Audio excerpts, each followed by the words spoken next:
అవును.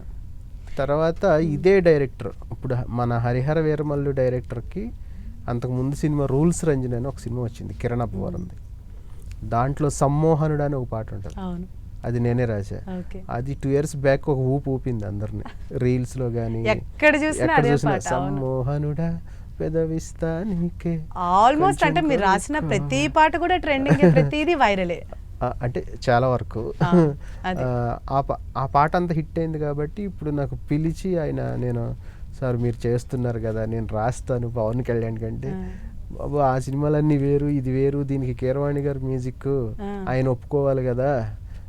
నేను కొంచెం నేను ఇప్పుడు మొన్నటి వరకు క్రిష్ గారు ఉన్నారు ఈ ప్రాజెక్ట్లో, నేను ఇప్పుడు వచ్చాను, నేను కీరవాణి గారికి చెప్పే అంత ఇది లేదు ప్రస్తుతం, నేను చెప్తానులే అన్నారు. కొంచెం కీరవాణి గారితో ఆయన క్లోజ్ అయిన తర్వాత ఇలా నా గురించి చెప్తే రమ్మనండి అన్నారంట. ఇంకా నేను లక్కీ అనుకున్నా, ఎందుకంటే కొత్త వాళ్ళని ఎంకరేజ్ చేస్తారో లేదో అనుకున్నా. టెన్షన్ ఉంటుంది. ఆయన చాలా సపోర్ట్గా ఉన్నారు, వాళ్ళిద్దరి వల్ల నాకు ఈజీ అయింది అనమాట వర్క్.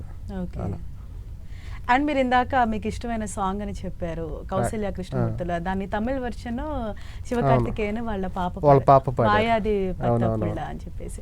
సో ఆయన ఈ తెలుగు వర్షన్ సాంగ్ విన్నారా? ఆయన విన్నారో లేదో తెలీదు, ఎందుకంటే ఆయన వినే ఉంటారండి.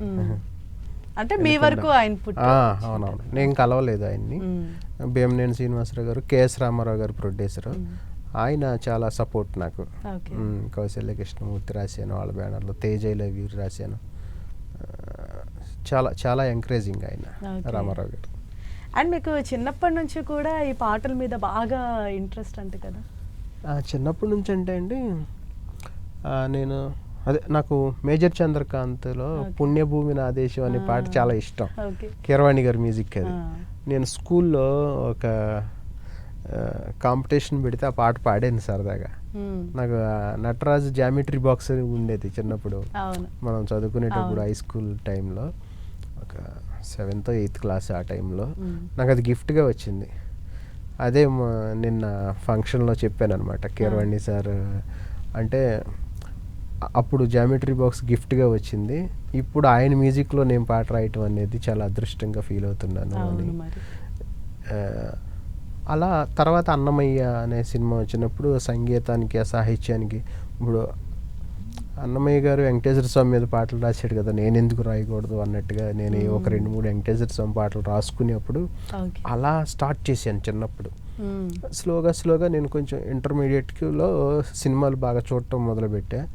ఇంజనీరింగ్లో నేను ఎలాగైనా ఇండస్ట్రీకి వెళ్ళాలి, లిరిసిస్ట్ అవ్వాలని ఫిక్స్ అయ్యా.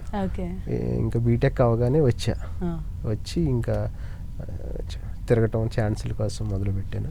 ఒక 1000 వరకు వేయాలని ఒక సినిమాకి రాశాను పాట, తర్వాత ఛాన్సెస్ ఏమీ రాలేదు.